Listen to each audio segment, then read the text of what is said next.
Hey guys, Newb here, and today I'm bringing you another top 10 video. This is my personal favorite top 10 Star Trek crew members. This is just people or crew members that I have liked over the course of watching the different series, and this is going to be from the original series to Deep Space Nine. Because I really haven't watched more than a couple episodes of Enterprise because I really didn't have the interest in doing so. So let's get started. Number 10 is Jezediah Dax. Jezediah Dax is a character that I think, growing up watching Deep Space Nine, I really liked her because she was a beautiful, strong, and fairly independent woman. She has I thought she had a fun personality, at least when she would be hanging out with Julian. They had a fun sort of chemistry going on, even though they weren't in a relationship at that time. Also, she's going back to her being a strong and beautiful woman. She even, was married a Klingon, which Klingons are known for being brutal. She married Worf, who is another awesome character from both Next Generation and Deep Space Nine. And I really liked her interaction and friendship with the different Deep Space Nine characters. Number 9 is Neelix from Voyager. Neelix is kind of a little bit more humorous. I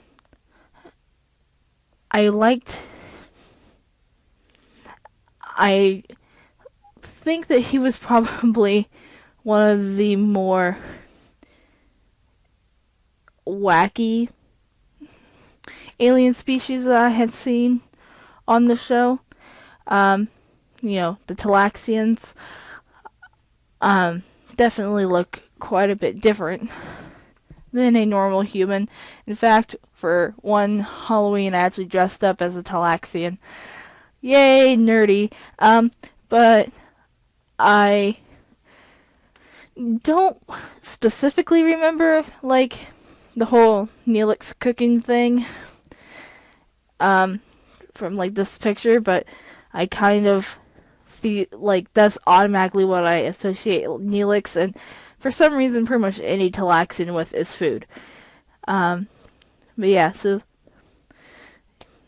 I just love this hairy troll-looking funny guy from Voyager. And that's about all I can say about him. But I like him. Number 8 is Captain Sisko. Deep Space Nine being the series I grew up with.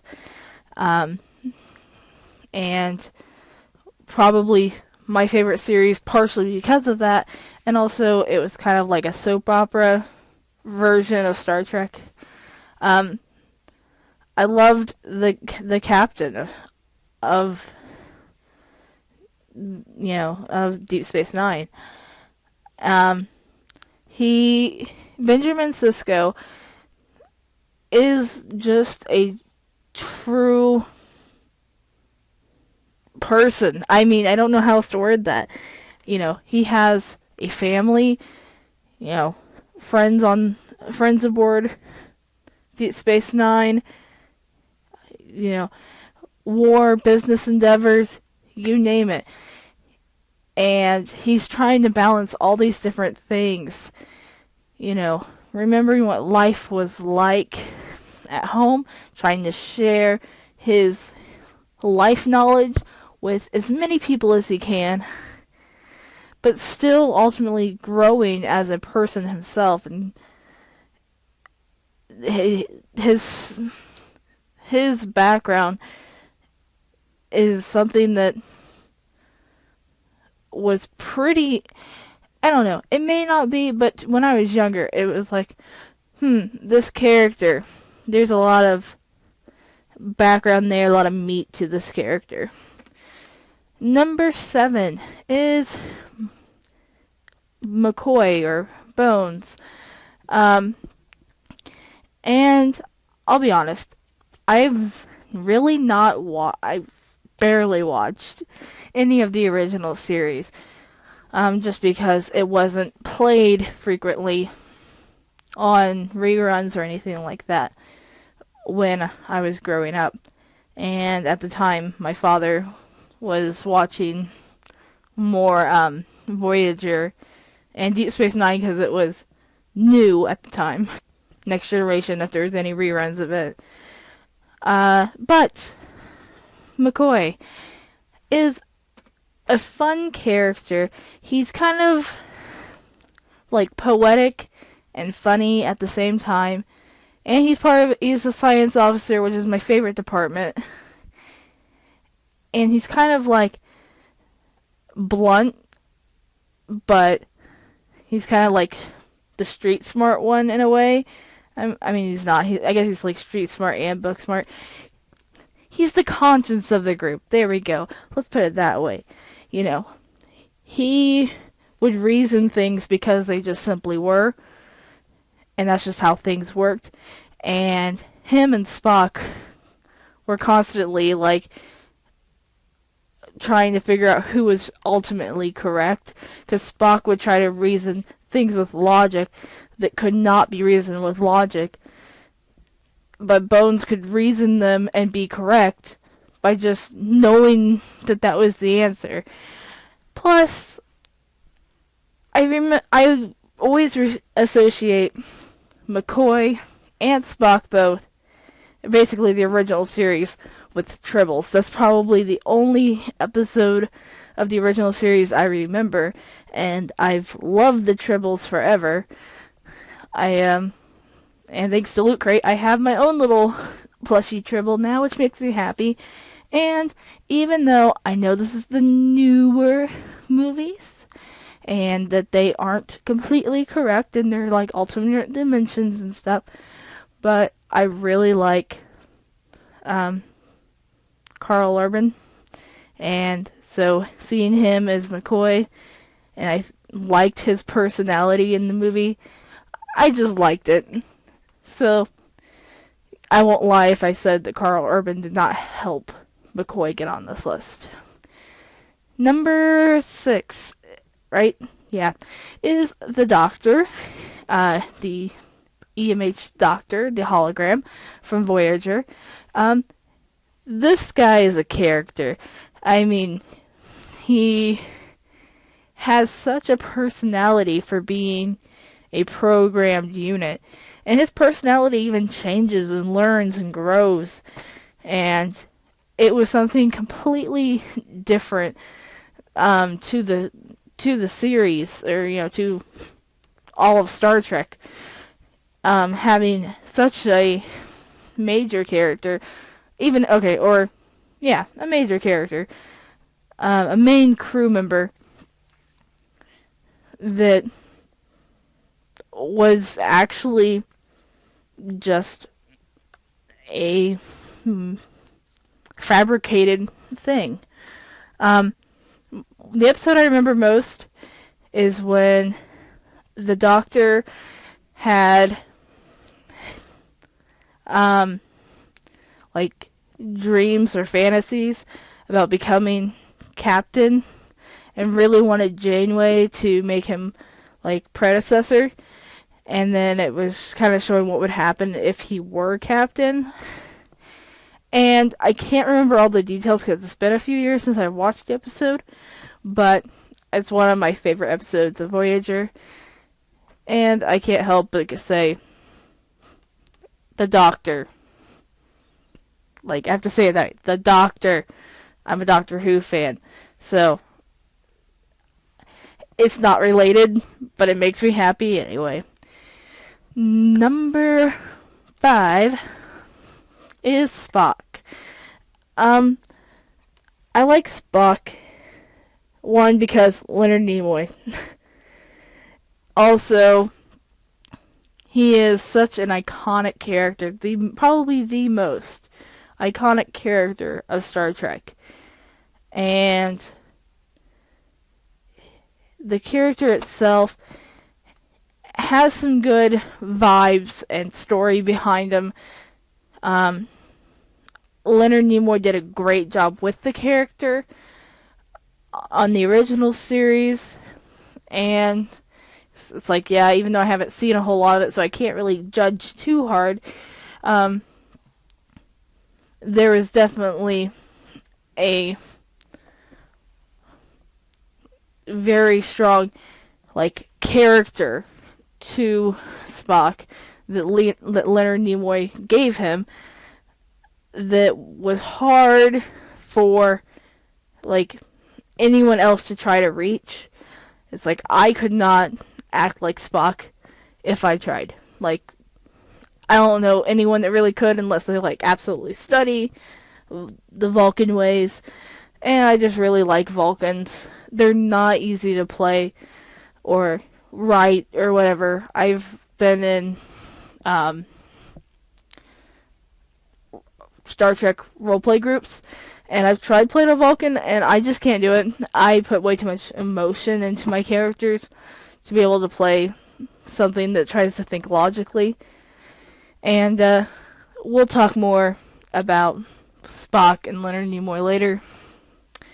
And I also am a fan of Zachary Quinto. This is going back to the new series, or the new movies. And I actually think Zachary Quinto was playing Spock was one of the better characters of the new movies. But at the same time, I don't think it was quite done justice. But let's not argue over that. So then, number 4 is Captain Picard. Probably the best captain, in my opinion. Even though Deep Space Nine is my favorite series, there's so much done right and done well and all that with Next Generation, and the casting of it, for some reason, I feel like is one of those things. But Picard is a real, like, I guess I could say military man.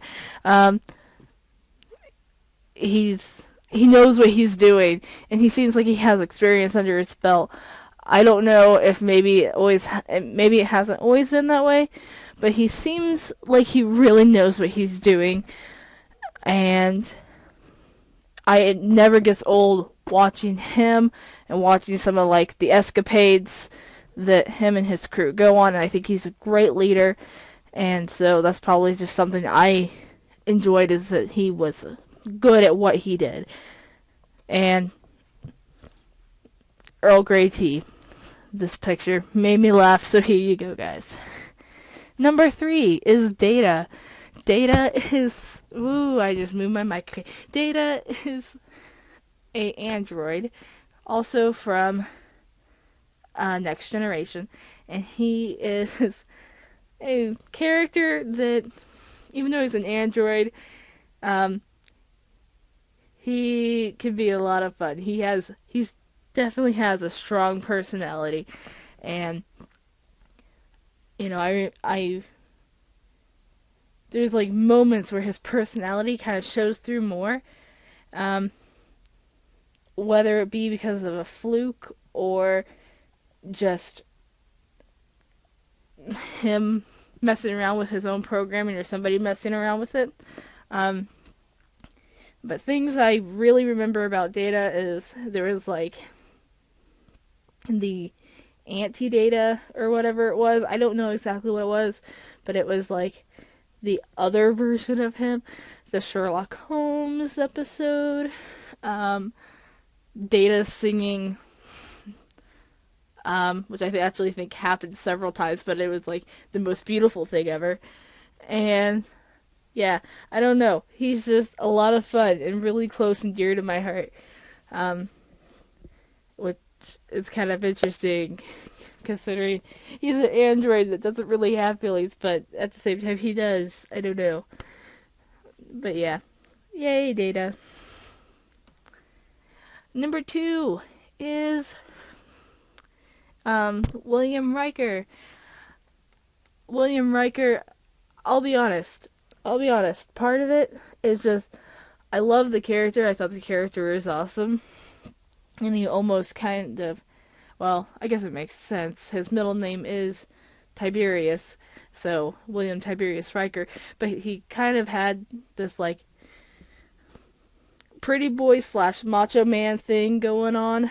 Yeah, apparently those could happen at the same time.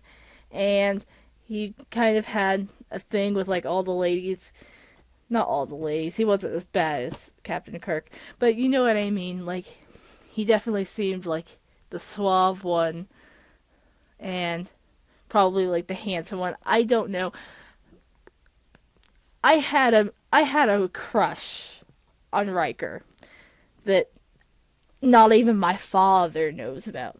But now he will, because he watches my videos, especially when they talk about superheroes and Star Trek. Anyway, the Riker maneuver. Who can forget the Riker maneuver? I really want to figure out if I can do that. Probably not. I'm a larger person.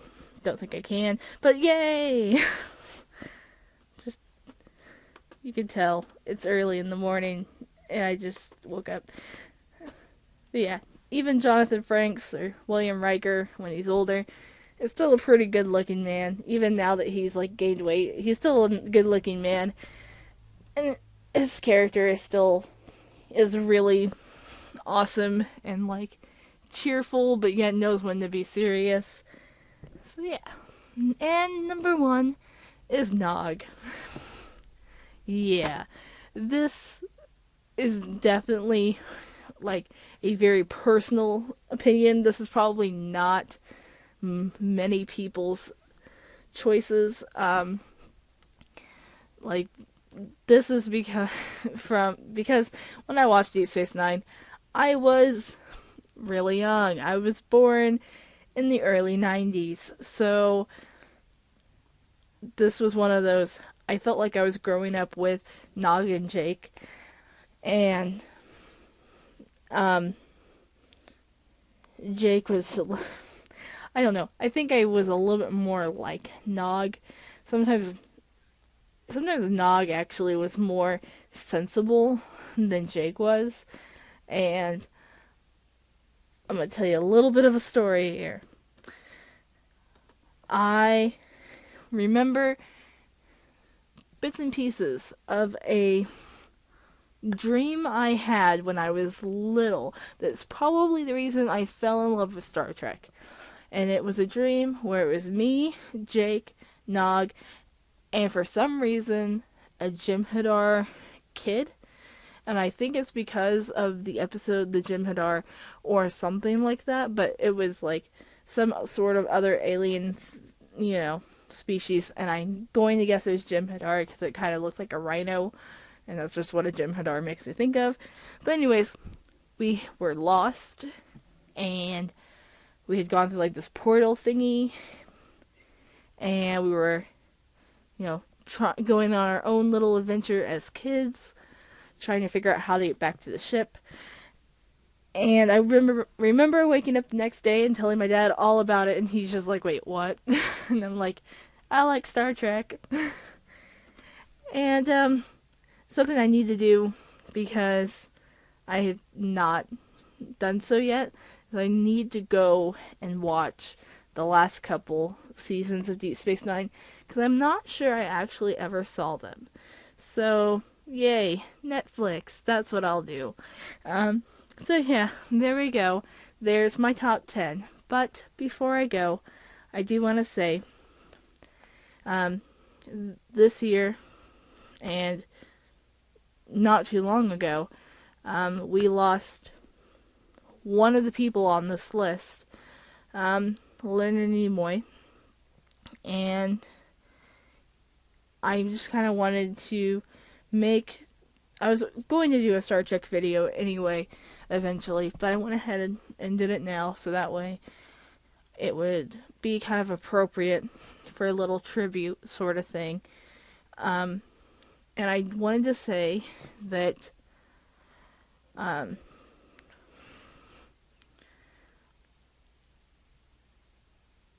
even though you have boldly gone where we have not yet been able to, you will still live long and prosper in our hearts. So, safe travels and journeys, and we'll see ya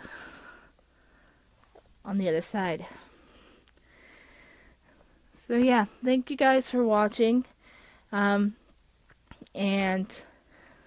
just so I'm not leaving this video on a sour note or a sad note, may I just say, oh my. Bye bye, guys. Wait. Stop it. I'm trying to figure something out right now. Please stop. This is my personal favorite Super Nintendo games. I consider this the Nostalgia Edition, because I was pretty young when the Super Nintendo was a thing. Oh, speed! Oh no! Tyrannosaurus! No, that's not Tyrannosaurus. Triceratops. They're gonna come after me, aren't they? Oh god, there's another one I never noticed.